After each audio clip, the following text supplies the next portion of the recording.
Et si la prochaine crise économique africaine ne venait pas d'ici, mais d'une escarmouche à l'autre bout du monde? Aujourd'hui, l'Amérique se prépare à la guerre, mais ce sont les Africains qui risquent d'en payer le prix. Les tensions avec l'Iran s'intensifient à une vitesse folle. En quelques heures, le monde a appris la mort du leader iranien, et déjà, les marchés mondiaux, le pétrole et les routes maritimes réagissent au quart de tour. Certains disent « Ce conflit est loin, pourquoi s'en inquiéter ?» Pourtant, l'Afrique n'est pas à l'abri. En réalité, elle est déjà prise dans la chaîne des conséquences, peut-être sans même le savoir. Chaque fois que la région Moyen-Orient s'embrase, ce ne sont pas que des barils de pétrole qui tremblent. Des millions de travailleurs africains, expatriés dans le Golfe ou sur les chantiers des Émirats, deviennent subitement vulnérables. Leurs revenus, qui font vivre des familles entières sur le continent, sont menacés à la moindre flambée de violence. Et dès que les marchés sentent le risque, les monnaies africaines vacillent, la dette extérieure devient plus chère, les importations prennent à l'ascenseur. C'est la stabilité du prix du pain, de l'essence, du transport, qui est en jeu dans nos villes et villages. Si ces signaux sont ignorés, l'Afrique risque de subir une crise économique venue de loin, avec flambée des prix, perte de pouvoir d'achat et incertitude pour des millions de familles. Mais ce n'est pas une fatalité. Comprendre comment ces tensions mondiales filtrent jusqu'à nous, c'est la première étape pour s'y préparer, et peut-être retourner la situation à notre avantage. Alors, comment cette crise invisible, née à des milliers de kilomètres, secoue-t-elle déjà l'Afrique? Plongeons dans la mécanique qui relie notre quotidien aux tensions du Moyen-Orient. Pourquoi l'Afrique devrait-elle se sentir concernée quand le bruit des bottes retentit loin de ses frontières? Après tout, la confrontation entre les États-Unis et l'Iran semble, à première vue, se jouer à des milliers de kilomètres des marchés, des villes et des vies africaines. Mais la réalité est tout autre. Dans un monde globalisé, l'escalade des tensions dans le Golfe Persique crée des secousses qui traversent les océans, frappant l'Afrique de plein fouet, souvent plus vite et plus fort qu'on ne l'imagine. Il faut d'abord comprendre que l'escalade entre les grandes puissances au Moyen-Orient n'est pas un simple événement isolé. C'est une succession d'actes, des interventions militaires qui envoient un message, une rhétorique de plus en plus dure qui tend l'atmosphère diplomatique, et surtout des marchés qui réagissent à la moindre étincelle. Quand la menace plane sur la région, ce ne sont pas seulement les frontières de l'Iran ou des pays voisins qui frémissent, ce sont les chaînes d'approvisionnement mondiales, les routes de l'énergie, les flux de marchandises et de capitaux qui s'agitent immédiatement. L'effet domino commence toujours bien plus tôt que ce qu'en montrent les images à la télévision. Pour l'Afrique, cette distance géographique n'a jamais signifié une immunité économique ou humaine. Bien au contraire. Des millions d'Africains vivent et travaillent au Moyen-Orient, souvent dans des secteurs vulnérables, construction, services domestiques, pétrole, sécurité. Quand la tension monte, ce sont leur vie et leurs revenus qui basculent en premier, exposant leurs familles et leur pays d'origine à des crises de rapatriement ou à une chute brutale de transfert d'argent. Chaque escalade diplomatique ou militaire se transforme instantanément, pour des milliers de foyers africains, en incertitude et parfois en urgence. Mais il n'y a pas que les êtres humains qui sont en première ligne. Pour les économies africaines, la volatilité n'est jamais un simple bruit de fond. Elle se transforme en pression. Beaucoup de pays du continent dépendent de l'importation de produits essentiels, carburants, denrées alimentaires, engrais. Une large partie des échanges passe par le détroit d'Ormuz, ce corridor stratégique qui concentre à lui seul près de 20% du pétrole mondial échangé chaque jour. La moindre menace sur ce passage, réelle ou même simplement perçue, suffit à faire grimper les prix du brut. Or, quand les prix de l'énergie s'envolent, tout le reste suit, le transport, la distribution alimentaire, la production agricole, la fabrication, la construction.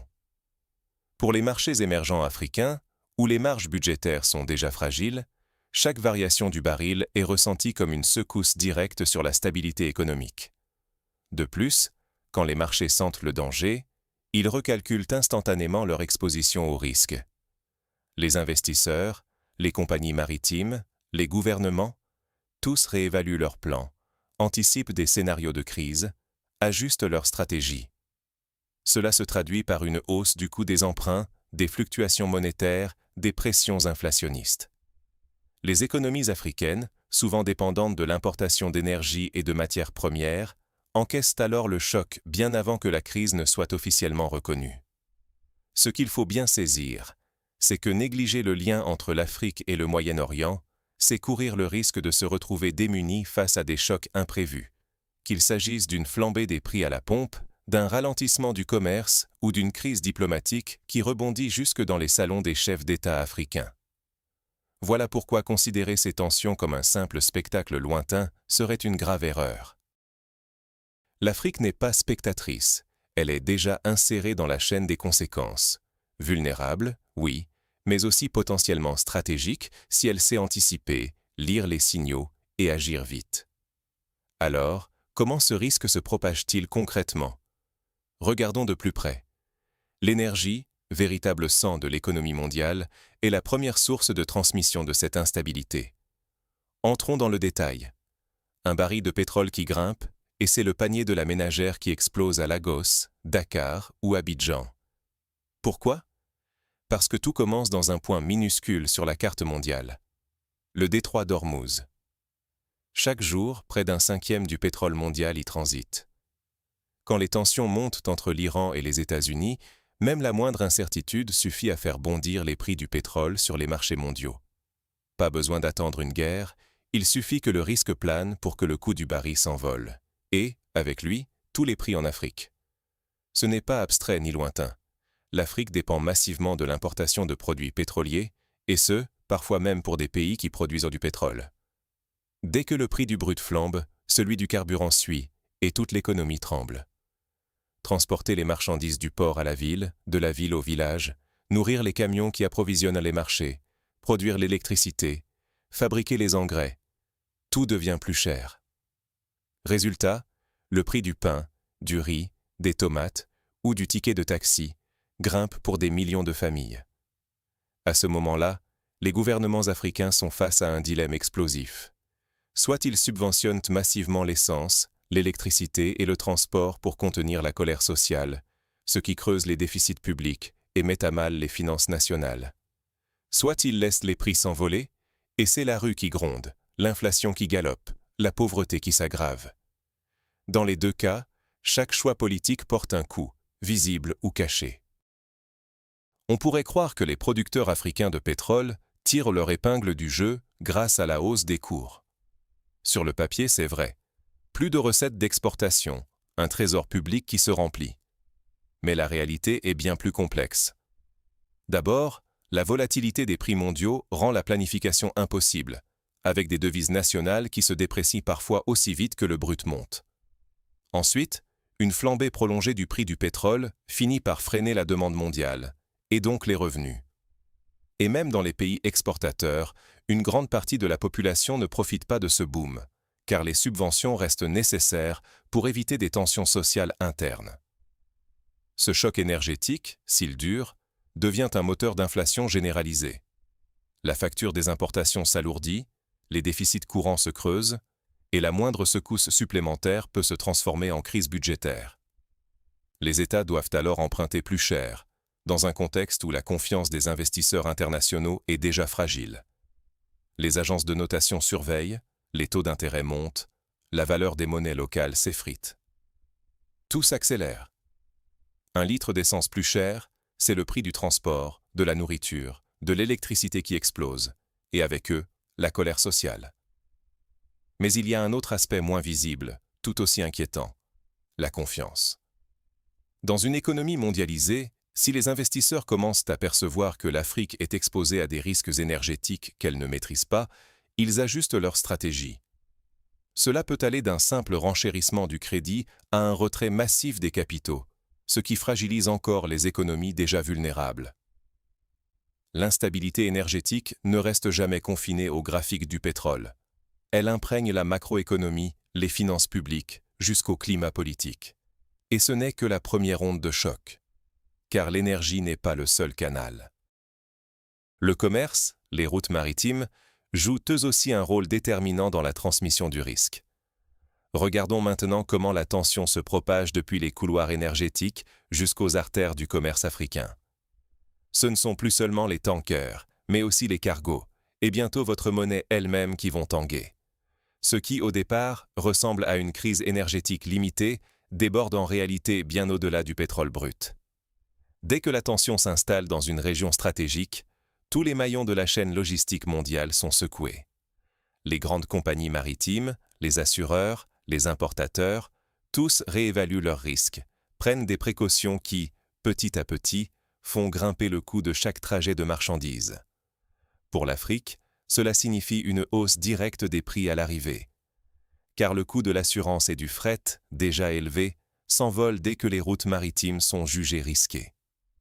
Résultat, tout ce qui entre par les ports africains, riz, blé, médicaments, pièces détachées, équipements industriels, coûte plus cher. Ce n'est plus une question abstraite. C'est le panier de la ménagère, la réparation de la voiture du taxi, le stock du pharmacien du quartier qui se retrouvent impactés. Face à cette nouvelle donne, les gouvernements africains se retrouvent devant un dilemme difficile. Absorber ces hausses pour protéger la population, au risque de creuser le déficit public, ou répercuter les coûts sur les consommateurs et alimenter l'inflation. Dans les deux cas, la marge de manœuvre se réduit. Les chaînes d'approvisionnement, déjà fragiles depuis la pandémie, ralentissent encore. Les usines attendent des pièces. Les chantiers s'arrêtent faute de matériaux. Même l'agroalimentaire, dépendant des intrants importés, se grippe. Mais la vague de choc ne s'arrête pas là.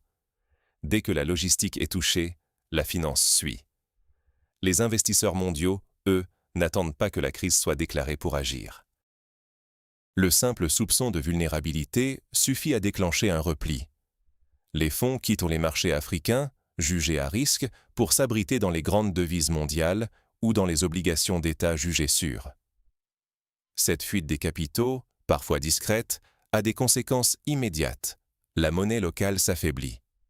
Or, une devise qui plonge, c'est un double coup dur. D'abord, tout ce qui est importé devient encore plus cher, même si les prix mondiaux se stabilisent. C'est le pouvoir d'achat qui s'érode, la vie qui devient plus chère sans que rien ne change sur les étals. Ensuite, pour les États et les entreprises qui ont contracté des dettes en dollars ou en euros, le remboursement se transforme en cauchemar. Il faut davantage de monnaie locale pour honorer chaque échéance, chaque intérêt. Le fardeau de la dette extérieure s'alourdit, les marges budgétaires fondent, et la tentation de reporter ou d'abandonner des projets cruciaux s'accentue. Pour tenter d'arrêter l'hémorragie, les banques centrales interviennent parfois. Elles relèvent les taux d'intérêt pour défendre leur monnaie et attirer les capitaux. Mais cet outil a un coût. Emprunter devient plus cher, pour le secteur privé comme pour l'État. Les petits entrepreneurs voient le crédit se raréfier. Les grandes entreprises reportent leurs investissements. Les projets d'infrastructure sont recalculés, les délais rallongés. La croissance ralentit, la pression sociale augmente. Ce cercle vicieux peut rapidement se transformer en crise de la dette si rien n'est fait. Ce qui rend la situation encore plus complexe, c'est que les marchés réagissent non seulement à la réalité, mais surtout aux anticipations. Il suffit que la tension semble s'installer dans la durée pour que la défiance s'amplifie d'elle-même. Les primes de risque exigées par les investisseurs s'envolent, les conditions de financement se durcissent et toute l'économie entre en mode survie. En fin de compte, le risque pour les économies africaines, c'est un scénario où la fuite des capitaux et l'effondrement des devises entraînent une spirale d'appauvrissement massif, de coupes budgétaires et d'instabilité sociale. Aucun pays n'est trop éloigné pour être à l'abri. Dans un monde où tout est connecté, la simple anticipation du danger suffit à déplacer les marchés, à fragiliser les monnaies et à peser sur le quotidien. Les décideurs africains doivent alors faire preuve d'une vigilance extrême, car la stabilité du continent se joue bien souvent loin des projecteurs, dans le calme apparent des marchés financiers. Mais la crise ne s'arrête pas aux chiffres ou aux marchés. Derrière les bilans comptables et les taux de change, ce sont aussi les liens humains, souvent invisibles, qui commencent à vaciller. Quand les transferts des travailleurs migrants ralentissent, c'est l'école, la santé, la survie de millions de familles africaines qui sont en jeu. On en parle rarement dans les analyses géopolitiques de premier plan, mais le cœur battant de la connexion Afrique-Moyen-Orient, ce sont justement ces flux humains et financiers qui irriguent le quotidien de tout un continent. Prenons un instant pour comprendre la réalité. Chaque mois, des millions d'Africains installés dans le Golfe et au Moyen-Orient, employés dans la construction, la logistique, la santé, l'hôtellerie ou les services à domicile, envoient des milliards de dollars à leurs familles restées au pays. Nigeria, Kenya, Éthiopie, Ghana, Sénégal. La liste est longue. Pour certains pays, ces remises représentent une part colossale du PMB. Mais au-delà des chiffres, ces transferts, ce sont des frais de scolarité payés à temps, des factures médicales réglées sans avoir besoin d'emprunter, le capital de départ pour lancer un petit commerce.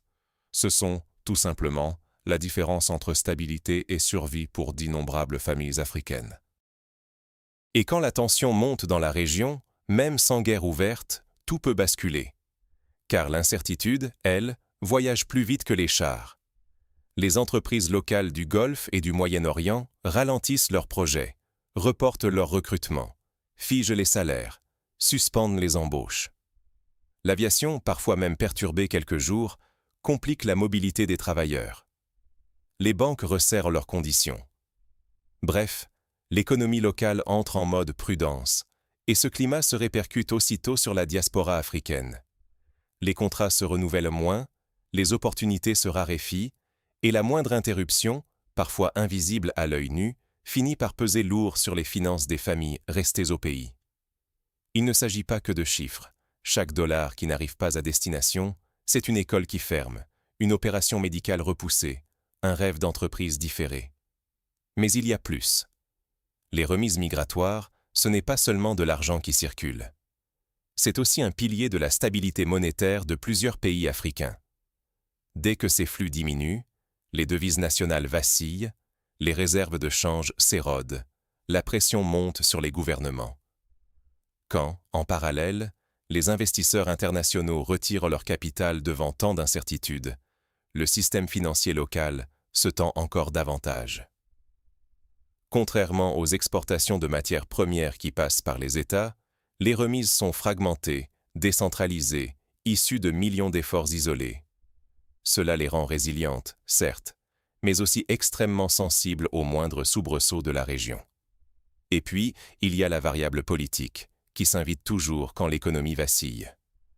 Une crise au Moyen-Orient ne se contente pas d'ébranler les marchés ou de déstabiliser les ménages africains. Elle force les gouvernements à revoir leurs alliances, à repenser leur stratégie diplomatique. Soudain, chaque vote africain dans une grande organisation internationale prend une valeur nouvelle. 54 voix à l'ONU, ce n'est pas rien. C'est de l'influence, c'est du poids, c'est du pouvoir de négociation. Les grandes puissances mondiales, face à la montée des tensions, cherchent à rallier l'Afrique à leur camp, à obtenir des déclarations de soutien, à faire pression, parfois par le levier de l'investissement, parfois par la promesse d'aide militaire ou de coopération économique. Mais ce jeu diplomatique est risqué. S'afficher trop clairement d'un côté ou de l'autre, c'est risquer de perdre des partenaires, de voir fondre le soutien financier ou les investissements. À l'inverse, rester trop flou ou multiplier les abstentions, c'est prendre le risque d'être marginalisé dans les grands débats mondiaux. Chaque prise de position mal calibrée, chaque maladresse peut coûter très cher.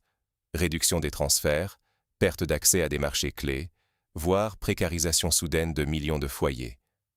L'Afrique, sous pression économique, doit arbitrer entre fidélité, intérêts à court terme et vision stratégique à long terme. Dans ce contexte, la montée des tensions entre les États-Unis et l'Iran n'est pas un spectacle lointain. Elle s'infiltre dans le tissu même des sociétés africaines, jusque dans la chambre d'une famille qui attend un virement du Golfe pour payer les frais de rentrée, jusque dans le bureau d'un ministre obligé de réajuster le budget national à la baisse. Et plus les pressions s'accumulent, plus le continent est sollicité, courtisé, testé. Les grandes puissances veulent des engagements, des votes, des alliances. Les pays africains doivent donc jongler. Comment garantir la stabilité et la prospérité des populations tout en préservant leur marge de manœuvre diplomatique? Comment saisir l'opportunité de faire reconnaître le poids stratégique de l'Afrique tout en évitant de devenir l'otage des rivalités mondiales? Ce qui est en jeu, c'est ni plus ni moins que la sécurité économique de millions de familles, la solidité des monnaies, la capacité à honorer les dettes, l'accès aux marchés mondiaux et la crédibilité diplomatique du continent. Un mauvais calcul, une crise trop profonde, et la précarité collective peut s'installer durablement. Alors, face à ces risques, l'Afrique est-elle condamnée à subir, ou existe-t-il une voie pour transformer la crise en levier de force et de négociation? C'est ce qu'on va explorer tout de suite. La crise n'est pas une fatalité, c'est une épreuve de lucidité et de stratégie. Face à l'escalade des tensions entre les États-Unis et l'Iran, l'Afrique n'a pas le luxe de l'attentisme ou de l'illusion du lointain. Non seulement le continent ressent déjà les secousses, dans le prix du carburant, la volatilité des devises ou l'inquiétude des familles dont les proches travaillent dans les régions exposées, mais il est aussi placé sous le regard attentif des puissances mondiales qui, dans l'urgence, cherchent alliés, relais et garanties. Dans cette tempête, attendre ou minimiser le danger, c'est subir de plein fouet les répercussions. Une croissance qui s'effrite, une souveraineté monétaire fragilisée et une stabilité intérieure menacée par des pressions extérieures mal négociées. Mais anticiper, c'est transformer le risque en levier. Car l'Afrique, avec ses 54 voix dans les grandes institutions internationales, ses matières premières critiques et sa position géographique stratégique, n'est plus seulement une arène d'influence.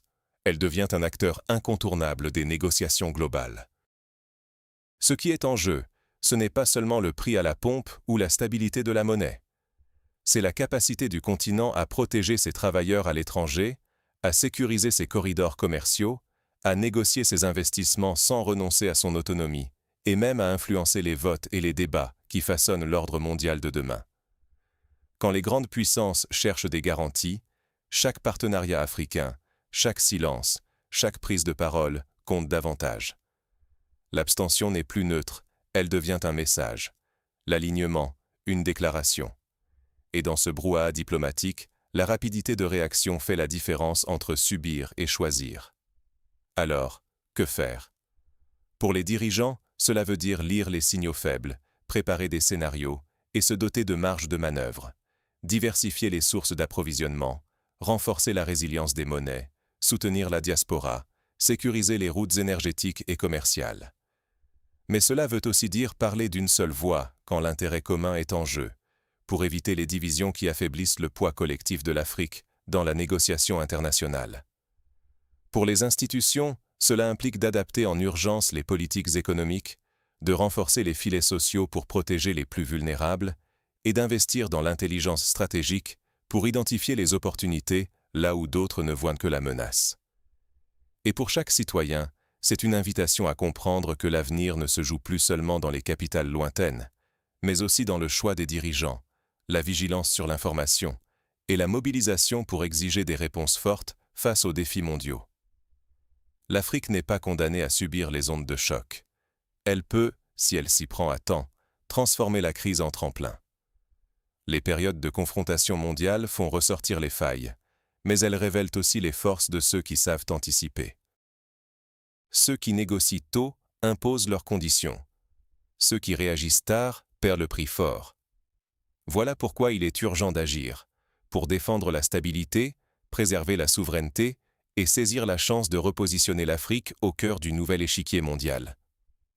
Parce qu'au fond, la question n'est plus de savoir si l'Afrique va être touchée, elle l'est déjà. La vraie question c'est, qui, sur ce continent, aura l'audace de lire les signaux avant les autres et d'imposer une vision là où d'autres voient une crise insurmontable? Si vous étiez à la place des décideurs africains, quelle stratégie adopteriez-vous aujourd'hui? Dites-le nous en commentaire. Et si vous voulez continuer à explorer avec nous les défis et les opportunités qui forgent l'avenir de l'Afrique, pensez à vous abonner et à activer la cloche. Merci d'avoir regardé et à très bientôt pour de nouvelles analyses.